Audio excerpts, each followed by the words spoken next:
ഈ P R work എന്ന് കേട്ടിട്ടുണ്ടോ? കേട്ടിട്ടില്ലെങ്കിൽ ഉദാഹരണം കാണിച്ചു തരാം. ഹായ് എല്ലാവർക്കും നമസ്കാരം. ഞാൻ കേരള ബ്ലാസ്റ്റേഴ്സിന്റെ ലാസ്റ്റ് മാച്ച് ഒഡീഷയിലെ മാച്ച് കളി കാണാൻ വരാൻ പറ്റിയില്ല. തീർച്ചയായിട്ടും മെയ് 10 നടക്കുന്ന മുഹമ്മദൻ സൈഡിലെ മാച്ചിന് ഞാനും ഉണ്ടാവും നിങ്ങളുടെ കൂടെ അവിടെ നമ്മുടെ ടീമിനെ സപ്പോർട്ട് ചെയ്യാനും.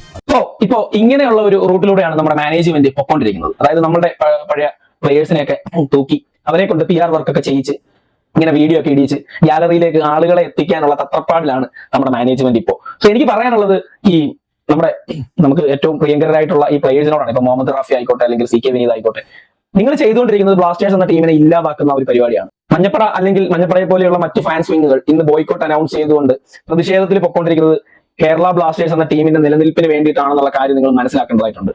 നിങ്ങൾക്ക് ഒരുപക്ഷെ നമ്മുടെ മാനേജ്മെന്റിന്റെ ഭാഗത്ത് നിന്നുണ്ടായിട്ടുള്ള പല കാര്യങ്ങളെ പറ്റി വലിയ ധാരണ ഉണ്ടാവില്ല. ധാരണ ഉണ്ടായിട്ട് കൂടി CK വരെ ഏറെക്കുറെ മാനേജ്മെന്റിനെ സപ്പോർട്ട് ചെയ്ത് നിൽക്കുന്നത് പോലെയാണ് നമുക്ക് ഫീൽ ചെയ്യുന്നത്. ടീമിനെയാണ് സപ്പോർട്ട് ചെയ്യുന്നത് 100 ഘട്ടം പറയുന്നുണ്ട്. പക്ഷെ ടീമിനെ സപ്പോർട്ട് ചെയ്യേണ്ടത് ഇങ്ങനെയാണോ?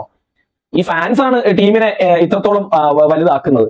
ഈ ഫാൻസിനെതിരെ നിന്നിട്ടാണ് ഇവരൊക്കെ സംസാരിച്ചുകൊണ്ടിരിക്കുന്നത്. ഈ പറയുന്നത് ഇവര് ടീമിനെ സപ്പോർട്ട് ചെയ്യുക എന്നൊരു പരിപാടി അല്ല ഇതുകൊണ്ട് ഉദ്ദേശിക്കുന്നത്. മഞ്ഞപ്പടയെ എതിർക്കുക എന്നുള്ളതാണ്.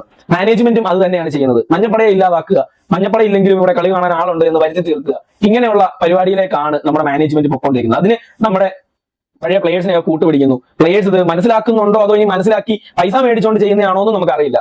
കഴിഞ്ഞ ദിവസം ഞാൻ പറഞ്ഞായിരുന്നു, ഇവര് ഫ്രീ ടിക്കറ്റ് വിതരണം ചെയ്ത കാര്യം നമ്മൾ പറഞ്ഞായിരുന്നു. സോ മറ്റൊരു തെളിവ് കൂടി കിട്ടുന്നുണ്ട്. കഴിഞ്ഞ ദിവസം സ്റ്റേഡിയത്തിൽ കുറെ ട്രാവലറുകൾ വന്നു പോയായിരുന്നു. അതായത് കളിക്കാരെ കൊണ്ടുപോകാനോ സ്റ്റാഫിനെ കൊണ്ടുപോകാനോ വന്നതല്ല, അത് ഗാലറിയിൽ നിന്ന് ഇറങ്ങി വന്ന കാണികളെ കൊണ്ടുപോകാനായിട്ട് വന്ന ബസ്സായിരുന്നു. സോ ഇതിൽ നിന്ന് നമുക്ക് എന്ത് മനസ്സിലാക്കാം? അപ്പൊ പല രീതിയിലും മാനേജ്മെന്റ് നമ്മുടെ ആരാധക കൂട്ടത്തെ ഇല്ലാതാക്കി ഈ ടീമിനെ, ഈ ക്ലബിനെ നശിപ്പിക്കാൻ ശ്രമിച്ചുകൊണ്ടിരിക്കുകയാണ്. സോ അതിന് കൂട്ടുനിൽക്കുകയാണ് നമ്മുടെ ഈ പ്ലേയേഴ്സ്. അതായത് മുഹമ്മദ് റാഫി ആയിക്കോട്ടെ, ഇപ്പോ CK വിനീത് ആയിക്കോട്ടെ, ഇവരൊക്കെ അറിഞ്ഞോ അറിയാതെയോ കൂട്ടുനിൽക്കുകയാണ് എന്ന് തന്നെയാണ് നമുക്ക് പറയാനുള്ളത്. സോ നിങ്ങൾ മനസ്സിലാക്കേണ്ട ചില കാര്യങ്ങളുണ്ട്. ഇപ്പൊ മുഹമ്മദ് റാഫി ആയാലും നമ്മളുടെ CK ആയാലും ഒക്കെ മനസ്സിലാക്കേണ്ട കാര്യങ്ങളുണ്ട്. എന്തിനു വേണ്ടിയിട്ടാണ് നമ്മൾ ഈ പ്രൊട്ടസ്റ്റ് ചെയ്യുന്നത്, അതിന്റെ റിയാലിറ്റി എന്താണ്, ഇതൊക്കെ ഒന്ന് അറിഞ്ഞിരിക്കുകയോ അല്ലെങ്കിൽ അതിനെപ്പറ്റി ഒന്ന് പഠിക്കുകയോ നിങ്ങൾ ചെയ്യുകയാണെങ്കിൽ വളരെ ഉപകാരമായിരിക്കും. സോ നിങ്ങൾ ഇപ്പൊ ഈ പറഞ്ഞ ഈ മാനേജ്മെന്റിനോട് പിന്നെ പറയാനുള്ളത്, കുറച്ച് പഴയ പ്ലേയേഴ്സിനെ കൊണ്ടുവന്ന് ഗ്യാലറി രീതി എന്ന് പറഞ്ഞിട്ട് നമ്മൾ അങ്ങോട്ട് വരുത്തുന്നില്ല. നമ്മൾ ഈ പ്ലേയേഴ്സിനെ ഒന്നും കണ്ടുകൊണ്ടല്ല ടീമിന്റെ കൂടെ കൂടിയത്. അത് മാത്രം നിങ്ങൾ മനസ്സിലാക്കുക. പിന്നെ നിങ്ങൾ ഏതോ ഒരു മുട്ട എണ്ണനെ കൊണ്ടുവന്നിട്ട് ലോയൽറ്റിയെ പറ്റിയിട്ട് സംസാരിച്ചായിരുന്നു. ഓക്കെ, നിങ്ങളുടെ കണ്ണിൽ ഞങ്ങൾ ലോയൽ അല്ല അല്ലെ?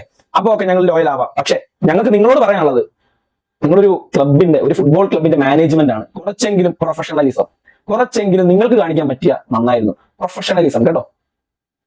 ഫ്രീ ടിക്കറ്റ് കൊടുത്ത് ആളെ കയറ്റുക, ബസ്സിന് ആളെ അടിക്കുക, ഇതിന്റെ അകത്തൊക്കെ എവിടെയാണോ പ്രൊഫഷണലിസം? നിങ്ങൾ ചെയ്യുന്ന ഏത് കാര്യത്തിലാണ് പ്രൊഫഷണലിസം? എന്നിട്ട് നമ്മളെടുത്ത് ലോയലിറ്റിയെ പറ്റി സംസാരിക്കാൻ വരുന്നത്? നിർത്തിപ്പോടെ.